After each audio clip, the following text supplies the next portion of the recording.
Mirko, sa rääkisid ajavõidust ja automatiseerimisest. Aga mida sa teed siis? Ma nagu põgusalt ennem küsisin sult, aga räägi nüüd nagu detailsemalt, mida sa selle nii-öelda ajaga või vaba ajaga teed või nagu kuhu sa seda paned? See vaba ajaga ma teen nii palju, esimene asi on ikkagi pere. See on ikkagi number 1. Ja teine asi, kuhu ma panen oma vaba aja on, et uurida, mis maailmas toimub, mida uut on tekkinud, mis AI valdkonnas toimub ja kogu tegelikult see, et veelgi edasi minna ja veelgi täpsemaks ja veelgi paremaks. Et nagu seisak ei ole ka minu arust selline asi, et kui sa oled midagi ära teinud, et nüüd ma nüüd siia jään ja vajutan seda nuppu või seda äpist mingid valiku teen, vaid ma tahan kogu aeg nagu areneda. Tahan leida nagu veel paremaid lahendusi ja veel uuemaid lahendusi. Tihtipeale on need muidugi sellised, et alati käsi ei tõuse neid tegema, sellepärast, et investeeringuna võib-olla on liiga suured, aga leiad mingeid lahendusi võib-olla sealt, et kuidas, mida saaks üle võtta. Et need on need põhi sellised asjad, mis ma teen oma vaba aega. Nii et ikkagi nagu natukene jääb seda vaba aega ka ja eelkõige siis kulutad selle tööle. Ja kulutad selle tööle. Nagu ma ütlesin, number 1 on pere. Jah, seda on väga õige. Aga ikkagi tuleb paratamatult. Pank ju ikkagi tahab ikkagi laenuraha tagasi saada, siis tuleb kuidagi see raha tagasi teenida. Ja just. Marko, aga sa rääkisid ka, et sa rabeled mitmel rindel ja käed jalad tööd täis. Palju sul üldse vaba aega on? Hästi palju. Et ei, ma nagu, kuidas sa defineerid vaba aega? Et minu vaba aeg on näiteks, kui ma saan minna loomade juurde. Et see on suhteliselt hea aeg minu jaoks ja me teeme seda koos perega ja see on üks nagu päeva osa. Et vaba aeg ongi täna kogu see tsükkel, et 24 tundi tuleb tegeleda põllumajandusega ja kindlasti põllumajanduses on mingid osad, mis on nagu rohkem tunduvad tööna ja mingid osad, mida sa võib-olla naudid rohkem, et paneme selle nautlemise osa siis vaba ajalla. Ma arvan, et see on väga hea paigutus, et tegelikult kui sa saad teha ju asju, mis sulle meeldib, siis mida sa vabal ajal muud teeksidki neid asju, mis sulle meeldib. Nii. Ma nüüd lõpus sinult juba küsisin, Marko, aga nüüd võib-olla teilt kõigilt niimoodi aruteluks, et mis on see kõige lihtsam viis, millega PRIA saaks aidata põllumehel aega juurde võita?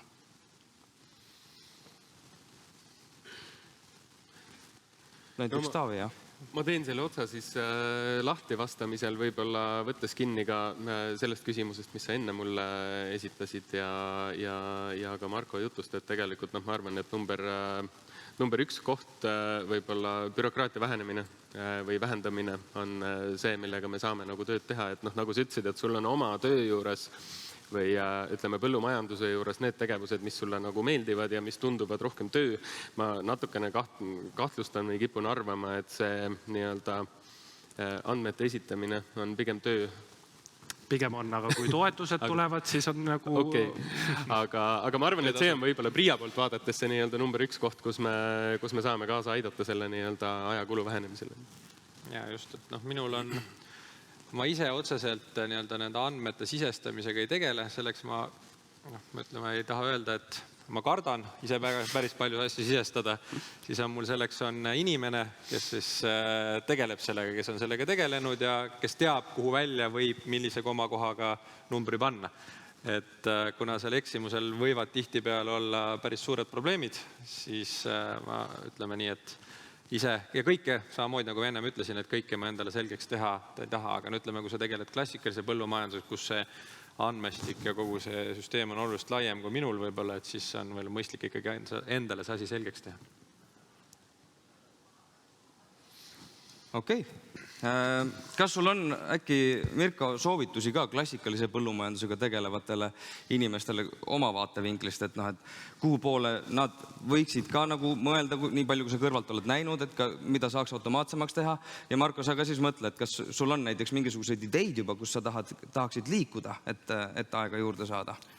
Tegelikult siin lähiaastatel, viimastel aastatel on, kui meil olid need põuasemad suved, siis tegelikult tehti väga palju investeeringuid, tehtigi just kasvussüsteemidele, mis ongi põllumajanduses üks asi, mille peale me väga palju võib-olla pole rõhku pannud, sellepärast et meil on ikkagi suhteliselt veega olnud hästi, siis viimased aastad, kui meil olid need põuased suved, siis me nägime, et tegelikult see on väga suur probleem. Et mida me ise oleme teinud ja hästi paljud inimestel soovitanud, kuidas lihtsalt siis saabki seda kastmist teostada, aga muidugi meil on ka probleem sellega, et tihtipeale võib sul olla küll põld, aga sul ei ole vett või sul on vesi, aga sul ei ole elektrit. Need on need põhiasjad, mis tegelikult on probleemiks, et pole keeruline tänapäeval vedada veetrassi või panna pumpa, aga kui sul ikkagi ei ole liitumist seal põllu ligidal, siis see investeering ei tasu mitte mingil juhul ennast ära, sellepärast et see maasikas läheb lõpuks selliseks, et keegi ei osta seda, kui sa seda maasikat kastma hakkad. Jah. Marko? Ja, ma arvan, et täna ongi, et kõik õige, mis mees kõrval räägib, et seda investeeringuid on hästi lihtne teha, aga et nad ka tasuvad oleksid, et seda tasakaalu leida, et tahaks ju rajada jootmistorustikud kõik oma 160 hektarile, et kus meil igalt poolt ei lähe jõgi, ei ole neid looduslikke veekohti, aga kokkuvõttes see investeering peab, nagu alati on mingid kohti, kus on mõistlikum investeerida. Et võib-olla seda, et seda tasakaalupunkti tuleb otsida ja ega põllumajandus on, et kõik, mis tuleb, läheb ju tagasi väga kiiresti ja jääb puudu ka hästi palju. Et võib-olla tasuks mõelda, et kuidas võib-olla neid, ütlemegi bürokraatiat või mis meil on hästi tähtis osa ükskord aastas mais kuni juunini, et nende toetluste taotlemine, et kuidas seda teha põllumehele hästi-hästi palju lihtsamaks, et täna kindlasti on juba AI rakendused, kes võib-olla suudavad mulle põllumehele hoopis PRIA poolt öelda, et mis ma võiksin taodelda ja kuidas ja mis oleks ka kõige efektiivsem ja minule kui põllumehele kõige kasumlikum. Et täna võib-olla seal on kõige suurem puudujääk, et põllumehena ma tunnen kogu aeg, et ma võin millestki ilma jääda, et pigem ma ootaks vastupidiselt, et oleks pakkumised, mis ma kõik võiksin saada. Okay. Ja siit võib-olla lähekski edasi selle partnerluse teema juurde. Mida tähendab teie jaoks hea partnerlus? On see siis keegi, kes teid aitab, kuulab, hoiab eemale, ei sega teid, või siis keegi, kes paneb teid rohkem pingutama? Kuidas te ise näete head partnerlust? No, mina näen pigem seda ikkagi inimesena, kes oskab mulle nõu anda, kui mul seda vaja. Ehk siis mitte see, et ta otsib vigu, mis ma valesti teinud olen, vaid aitab mind juhul, kui mul abi vaja on. Et mina näen, et partnerid nagu sellest küljest, et kui ma ikkagi tahan midagi taodelda, siis mul on ikkagi abi, et mida täpsemalt, kuidas mul oleks seda mõistlik teha ja kokkuvõttes, mis see mulle maksma läheb. Et kogu see info kätte saada, et tihtipeale võib-olla inimestel on hästi lihtne näha, et kuskilt saab toetust, aga kas see toetus on ka eesmärgipärane, on üks asi ja teine asi on see, et kas see toetus ka reaalselt ära tasub investeeringuna. Et see on võib-olla sellised probleemid, mida sa ei oska näha, et sul on võib-olla pakkumised, sul on see toetussumma, aga kokkuvõttes palju see investeering maksma läheb koos nende toetuste ja muude asjadega, et see on see üldpilti saavutada, võib-olla on tihtipeale raske. Okay. Marko, kuidas sina tunned? Jah, partner on partner, et nagu suhteski, et armastus peab olema. Ja ei tohiks olla kartust. Hirm ei tohiks olla. Et see ei ole väga hea suhe, kui sa lähed koju ja oled hirmul. Aga me teame ise, et kohati võib-olla mõned põllumehed on hirmul, et oma asi, kas nad on ise midagi valesti teinud, et see peaks olema ikkagi võimalikult abivalmis. Ma eeldan, et PRIA eesmärk on olla ikkagi toetav üksus ja mitte karistav üksus. Et see tasakaalupunkt tuleb ka korda saada ja ma arvan, et Taavi, nii palju kui ma tean, kui kaua sina seal ettevõttes oled, ma olen väga tundnud nagu toetavat üksust, mitte nagu karistavat. Et kui niimoodi jätkatakse, siis ma arvan, et on väga hea tasakaal koostöös leitud. Taavi, sa rääkisid ennem uuringutest, et ütleme, et seal olid erinevad vanuseklassid ja kõik nagu erinevad tootmisastad, et siin on meil praegu laval umbes 2 samaealist mees, kes on mõlemad väga ettevõtlikud ja edasipüüdlikud, aga kuidas sealt näiteks välja tuli, et mida nagu üldiselt nähakse hea partnerlusena? Ütleme, eks üldiselt jah, partnerluse poole, nagu Marko ütles, partner on partner, aga partnerid on erinevad ja selles mõttes teil, ütleme meie poole vaadates on üks partner, aga kui meie vaatame teie poole, siis te olete väga erinevad. Ja ma arvan, et PRIA puhul ongi väga oluline just nimelt selles partnerluse küsimuses lähtuda sellest, et kes on seal teisel pool ja mida ta ootab. Et kui siin osad, nagu sa ütlesid, Marko ja Mirko väga ettevõtlikud, Marko ei taha, aga on sunnitud kasvama. Et selles mõttes partner, kes on kasvuteel, tegelikult vajab nagu seda informatsiooni ja tuge ja toetusi ja ka seda infot, et milliseid toetusi üldse hankida selleks, et kasvada. Samal ajal seal sellesama skaala teises otsas on need hobitegijad, kes nad ei mõtlegi kasvust ja nemad seda sorti partnerlust ei oota, vaid tegelikult nende ootus ongi see, et PRIA oleks suhteliselt nähtamatu, kuskil tagataustal teeks ära need asjad, mis on vaja teha, aga et tema saaks tegelikult oma seda igapäevaelu lihtsalt rahulikult elada, ilma et keegi väga tülitaks. Et ma arvan, et meie poolt ongi hästi oluline seda partnerlust näha nagu läbi nende erinevate spektrite, et kes on see tüüp seal teisel pool. Ma võib-olla kommenteeriks selle ühte asja ka, mis ma oma ettekande lõpus ütlesin, et see läbipaistvus ka, et nagu see PRIA toetav just nende toetuste osas, et nagu ma ütlesin, ma ise pean hästi nupukaks ennast, võib-olla teised ei pea, aga täna ka mina enam ei julge oma mahus toetusi ise taodelda. Et ma olen palganud selleks partneri, kes vaatab üle, et jumala eest, et ma kuskil ei ole teinud mingit viga, sellepärast, et see üks viga võib summeeritult väga-väga tähtsaks saada aasta lõpuks. Et ma arvan, et see nagu ei ole väga jällegi tervislik partnerlus, et kõik peaks olema väga selge, läbinähtav ja põllumees toetab. Partnersuhted on kahepoolsed. Mida te näete, mida teie saate teha, et PRIA-t toetada või olla nagu nii-öelda omalt poolt head partnerid? Eks selles suhtes, et väga hea küsimus. Ega me samamoodi, aga partner täpselt, et see peab olema see armastus. Et ei saa olla nii, et meie ainult nõuame ja tahame ja siis, et kui veel midagi küsitakse, siis ütled, et ma ei anna sulle vastu. Et eks ikkagi tuleb, kui ikkagi uuritakse, et mida sa soovid, siis tuleb ka tagasisidet anda. Mitte nii, et ei, ma nendele ei viitsi vastata, et need pole praegu olulised. Et eks kogu institutsioon areneb ju tegelikult, eriti teie puhul on ju see tagasiside. Et te tahategi ju saada seda, et milline teie klient on, profileerite ära, et lihtsalt need ei oleks ühes pajas kõik koos, et nüüd see ongi meie klient.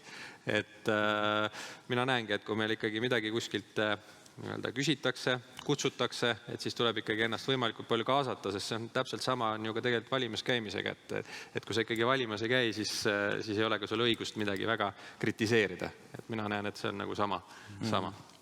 Marko, kuidas sa näed? Jah, me ise nagu oma ettevõtte seisugast ütleme, et me oleme nagu olnud PRIA-l hästi avatud, et Taavi on lausa käinud, istunud köögilaua taga mul ja vaadanud, kuidas ma taotlusi üks aasta täitsin, et aru saada, kuidas see käib. Et võib-olla ongi see, et nagu ma arvan, põllumehed on hästi avatud aitamaks, et sellised avatud vestlustele, kui PRIA teeb mingid otsusi, mida arendada, võib-olla hästi palju põllumeest, mida te oletegi teinud, nagu kaasata, et ei tehtaks nagu valeseid otsuseid, et tuleb ikkagi neid kaasata, kes igapäevaselt tegelevad sellega. Ja ma arvan, et see ongi meie võimalus, et ma arvan, et nii suurettevõtted, need professionaalid ja hobifarmeritel kõigil on erinevad vajadused, mis meie teeme PRIA-le või teeme ennast avatuks, et tulge vaadake ja siis kindlasti leiame hästi head lahendused. Okay. Taavi, kas sa ise oled ka kuidagi saanud aru, et palju on nagu põllumehi, kes on valmis meid toetama ja meiega kaasa rääkima, kaasa mõtlema või ühesõnaga, kas sul on mingisugust tunnetust tekkinud? Vähemalt 1200. Okay. Selles mõttes, et mis minu jaoks oligi võib-olla selle tagasiside uuringu või küsitluse välja saamise ja vastuste saamise juures praegu võib-olla kõige olulisem märk oli see, et meil on väga palju inimesi, kes tegelikult on valmis kaasa rääkima ja nad tahavad seda tagasisidet meiega jagada, et me saaksime sellest õppida ja paremaks muutuda. Et selles mõttes jah, ma olen täna täiesti kindel ja ma näen, et põllumees on valmis tegelikult aitama meid ka nende teenuste nii-öelda lihtsustamise ja parendamise juures. Ja seda näitab seesama fakt ka, et ma tõepoolest Marko köögis olen istunud nädalavahetuse hommikul ja vaadanud, kuidas ta pindalatoetuste taotlust täidab. Et tegelikult uksed on lahti ja tuleb lihtsalt viisakalt küsida, kas ma võin tulla. Ja ma arvan, et kõik see tegelikult aitab kaasa ka sellele, et mida Marko võib-olla enne natukene välja tõi, et veits on nagu, ütleme, kliendi poolt PRIA suhtes ka seda hirmu, et ala ei tea, kas ma julgen kõike rääkida, ei tea, mis siis juhtub. Et tegelikult selliste nii-öelda kontaktide ja kaasamiste ja koos käimiste ja koos tegemistega me tegelikult saame ka seda hirmu nagu maha võtta. Et üldiselt tegelikult ikkagi, kui sa oled aus ja jagad oma tagasisidet, siis see ei avaldu mitte kuidagi moodi sinu toetustaotlusel või sellel otsusel pärast. Et tegelikult on see ikkagi pigem see info, mis aitab meid kuidagi moodi edasi ja me ei otsi sealt sinu vigu, vaid enda vigu. Me oleme siin juba 10-aastased teekondadest täna kuulnud, aga kui nüüd võtta ennustaja roll või siis niisugune sooviavaldaja roll, siis kuidas te näete 10 aasta pärast, milline võiks olla PRIA ja põllumehe vaheline suhe, eriti kuna tehnoloogia areneb ja nii edasi, et kas see pigem võikski olla siis kuidagi digitaalselt juhitud või võiks olla personaalsem, et iga inimene saab eraldi tähelepanu? Eks selle digitaalsega on ka, et see on okei kuni mingi maani. Et ikkagi see inimlik sekkumine, inimestega suhtlemine, ma ei oska öelda, võib-olla 10 aasta pärast ei ole nii oluline, aga ma näen, et tegelikult see on ikkagi see nii-öelda käe hoidmine on ka teatud aspektides ikkagi vajalik. Et väga lihtne on selle juturobotiga või kellegiga suhelda, ta annab sulle lakoonilised vastused ja ise vaata edasi, kuidas sa saad. Et pigem kui sa helistad inimesel, kelle räägid oma nii-öelda probleemi või oma mõtted ära ja sa saad sealt vastus ka sellise nii-öelda mitte konkreetselt lakoonilise vastuse, et helista sinna või tee seda, vaid ikkagi aitab ka sind suunata kuskile. Et ma arvan, et see suund, et ikkagi koostöö peab olema selline, et täpselt, et üks ei ole karistuslik organisatsioon, vaid on abistav organisatsioon. Et me tegelikult ju visioon on ju meil kõigil üks, me tahame ju ikkagi, et meie toidujulgeolek oleks tagatud, et me ikkagi liiguksime kuskile poole, sest põllumajandus nagu igal pool on tegelikult see seisak on ju kõige hullem. Aga hetkel ma lihtsalt näen, et teatud valdkondades edasi minek on paraku väga keeruline. Et see on küll selle asi, et mida peaks tegema, kui ma räägin nüüd näiteks katmikala aiandusest, kasvuhoonest, me näeme, et meie piir on käes. Turg on täis ja välja pole minna. Ehk siis me peame tegema nii, et sellelt alalt me saaksime võimalikult optimaalselt saagi, et me ära elaksime. Et see on see asi, mis on nagu meie probleem hetkel. Aga selle vastu see on lihtsalt hetkel üleüldine, et see ei ole just PRIA. Et tulusid ei saa kasvatada, et siis hakata kulusid vähendama. Just, et praegu on nii, et sa võid küll teha suuremaks, aga kokkuvõttes rahavoog ja see nii-öelda kasumi marginaal pigem väheneb, sellepärast, et sul on kulud nii suured. Okay. Ja Marko, kuidas sina näed seda koostööd 10 aasta pärast? Ehk siis küsimus oli, kas pigem personaalsem, digitaliseeritum, kuidas sul nagu tunne on? Number 1 asi, ma tean, et sellega on tegeletud ka ja ma arvan, et siin saalis viibijad enamus nõustuvad, et 10 aasta pärast kindlasti ma loodan, et PRIA kirjad ei ole nagu kohtuotsused. Ma tean, et sellega on tegeletud, et tulevad sõbralikumad ja meeldivamad kirjad. Number 1 asi. Aga ma arvan, et nii nagu ma enniski mainisin, et me täidame kõik põlluraamatuid, kõik on seotud, nagu et PRIA-l on kõik andmed olemas, millega meie tegeleme.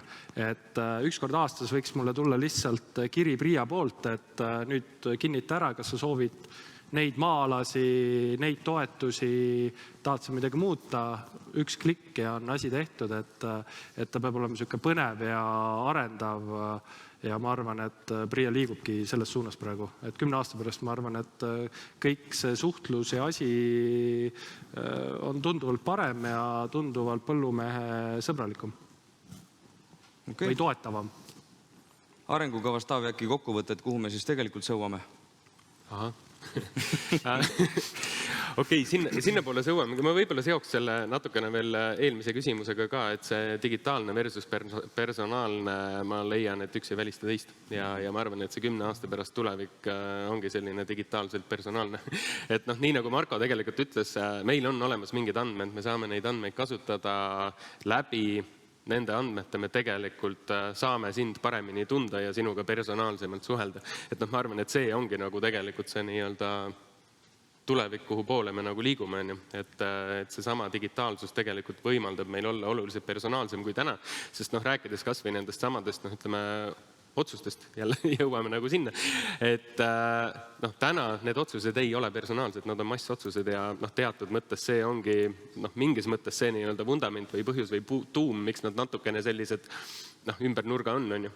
Aga tegelikult kohe, kui see nii-öelda digitaalsus võimaldab meil hakata näiteks tegema personaalseid otsuseid igale kliendile eraldi, siis tegelikult on selle kvaliteeti hoopis teistsugune.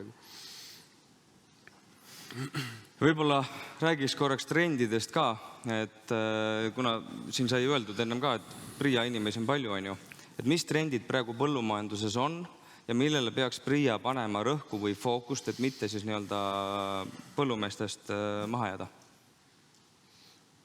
Marko on õigem seal vastama. Täpsusele ma arvan, et ma arvan, et AI ja ütleme droonid ja need vaatlikud lennud, mis täna tehakse, et need peavad lihtsalt täpsemaks minema, et me iga aasta neid üle ei peaks kirjutama ja siuke veel täpsus ja siuke, ma jõuan ikkagi selleni, et teil on, PRIA-l on kõik andmed olemas, et neid andmeid tuleb tänapäeva maailmas, me räägime efektiivsusest, ajast on ju, et kasutage julgemalt neid andmeid ja olge täpsemad ja kõigi aeg on nagu kokku hoitud nii põllumehe kui teie PRIA enda nagu. Okay. Et ma arvan, see areng on nagu üli tähtis, et PRIA sellest nagu maha ja võib-olla põllumehed lähevad oma täppis traktorite ja GPS-idega liiga eest ära muidu. Siin on nüüd tulnud tegelikult erinevaid teemasid välja, millega, kus oleks arengu kohta, on see andmed, on see mis iganes ja enne Marko sa mainisid seda ka, et sul on raske öelda, kui pikk su tööpäev on, sest et väga palju tööd on nauditavad, osad ei ole nauditavad ja nii edasi. Et kui nüüd mõelda sellele kliendi kogukonnale, millest Taavi rääkis ja mida ta siin meile näitas, mis võiks olla selle nii-öelda esimesed sammud, mida ta võiks siis parendama või arendama hakata? Ja üks asi siis või nagu esimene. Sest et samme on palju, mida teha, on ju. Ma ei saanud tegelikult küsimusest aru, vabandust. No ma võin vastata Marko eest, võttes kokku tema teksti. Et tegelikult jah, ma saan aru, et sinu kõige suurem selline mure või väljakutse on tegelikult see pindalatoetuse taotlemine. Et vaata, kliendi kogukonna mõte on nagu see, et võtame mingisuguse tüki ja teeme ta lihtsamaks, paremaks, mugavamaks koos klientidega, mitte ainult nii-öelda PRIA mätta otsast vaadatuna. Ja mulle tundub, et see on Marko tükk. Ma ei tea, kas ma nüüd panin sulle sõnad suhu. Panin, hästi. Hästi panid. Nii, aga kust proovid Merkole ka panna või on sul enda midagi? Ei. No nüüd on küll jama siis. Ei, eks selles suhtes ega, nagu ma ütlesin, et mina ise konkreetselt ju nende aruannetega ja asjadega ei tegele, et siis mul on nagu raske öelda, et mis peaks nüüd konkreetselt seal muutuma. Võib-olla ongi see, et oleks võib-olla, ennem oligi, et täidetakse automaatselt, et sul ei olegi vaja konkreetselt võtta jällegi see tabel. Mul on hästi palju tegelikult kogemust on erinevate keskkonnalubadega. Seal on ju ka, et õnneks on see asi arenenud, aga ütleme siin mingid 5-6 aastat tagasi oli ikkagi heitmeloa sisestamine süsteemi oli ikkagi peavalu, sest sa pidid tegema täpselt, kuna meil on katlamaja, siis ma pidin tegema vastavalt analüüsid, palju mul mingi kütteallikas sooja välja annab, sellega tegema mingid väga suured valemid olid, mis ei olnud automaatselt täidetavad, pidin arvutama küttevõimsusi ja sellega läks mul, ütleme, julgelt nädal, et täita mingit aastast aruannet. Ja see tuli järgmine aasta täpselt samamoodi ja kuna mul oli juba lihtsam, siis ma lihtsalt kopi vastasin, aga tegelikkuses võiks see juba olla ju täidetud, ma lihtsalt sisestan sinna kogused ja juba automaatselt süsteem arvestab. Eks seda nüüd kindlasti arendatud ka, aga just sellised väikesed asjad, mis tegelikult annavad meeletu võidu lõpuks. ma tegelikult saan nüüd Mirkole ka sõnad suhu panna. Ma tean küll, kuidas sind tegelikult järgmisena kaasata. Ma loodan, et sa panid ennast sinna kirja, sest sa oled kindlasti järgmine inimene, kellele ma tahan kööki tulla. Et kui sa ütled, et sa ei ole ise mitte kunagi neid andmeid nagu sisestanud, eks ole, siis tegelikult vaata, see ongi meie jaoks kõige parem õppimise koht, kui ma saan istuda selle inimese kõrval, kes ei ole pidanud seda võib-olla kunagi varem tegema. Ja ma näen seda reaalset peegeldust, et kuidas sina tegelikult sellest asjast aru saad. Et sa tegeled numbritega, mis on tegelikult ju sinu jaoks igapäevased, aga kas sa suudad need mitte ei ole pidanud, vaid ei ole julgenud. Veel hullem. Et ma helistan sulle. Selge. Vot, aga kahjuks on meie aeg otsa saanud, nii et lõpetame siis sellega, et õige partnersuhe algab sellest hetkest, kui Taavi on sul köögis. Sest et armastus käib kõhu kaudu. Aitäh teile! Väga hea kokkuvõte. Aitäh!